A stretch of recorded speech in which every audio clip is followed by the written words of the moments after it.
First off, haters are going to say that this story is made up, a fictitious fantasy. But let me assure you, my audience, that I do not tell tall tales. And other people might judge me, might say, my goodness, he's a violent savage, a barbarian, uncivil even. But I'll let you decide. Alright, so let's set the scene. 2 mornings ago, I'm on my normal dog walking route. The kids are out at the bus stops. And as I'm approaching one stop, I see a kid running down the sidewalk towards me, away from the bus stop. And he's hollering insults over his shoulder at another kid, saying he's a bitch and that he's fat and he'll never catch up to him. And the fat kid is like slothfully lagging behind and eventually gives up the chase. Once he does, the other kid starts walking back to the bus stop. He's a bit distracted and he actually almost walks out in front of a car.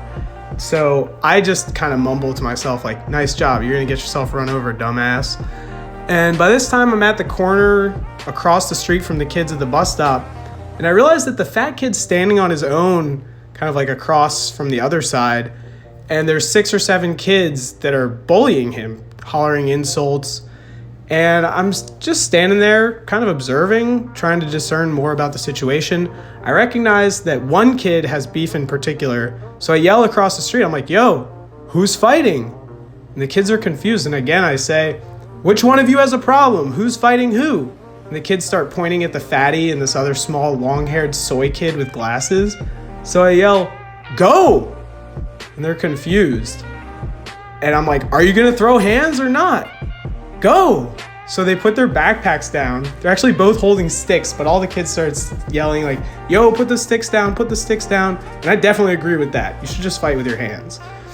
So they drop the sticks, they square up in the street, and neither of these kids know how to fight. They don't put their hands up, they don't know how to step, they don't even know how to throw a punch, which is embarrassing as shit.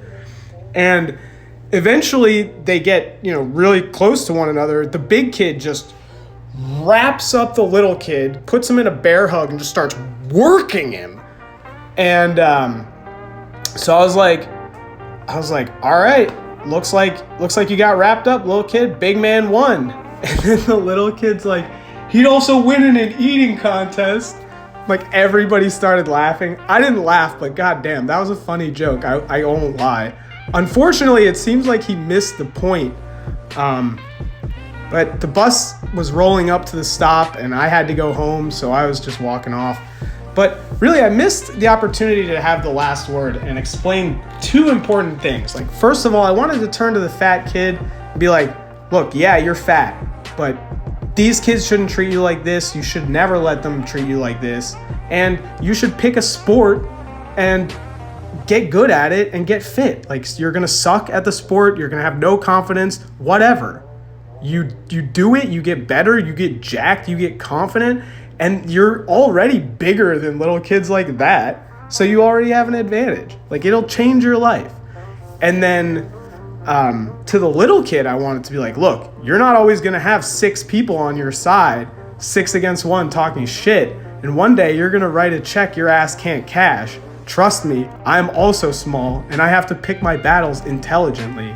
So I don't know. If I run into those kids again, I might have to lay down the moral lesson, because it's unlikely that they were able to figure it out.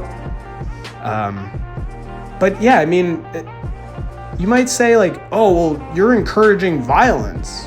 Well, in my opinion, the situation was already violent and diplomacy was way, way out the window. So it had to be resolved somehow. And no one else was sticking up for this kid. He was on his own, standing tall against 6, 7 other kids at a bus stop. Like, fuck those kids.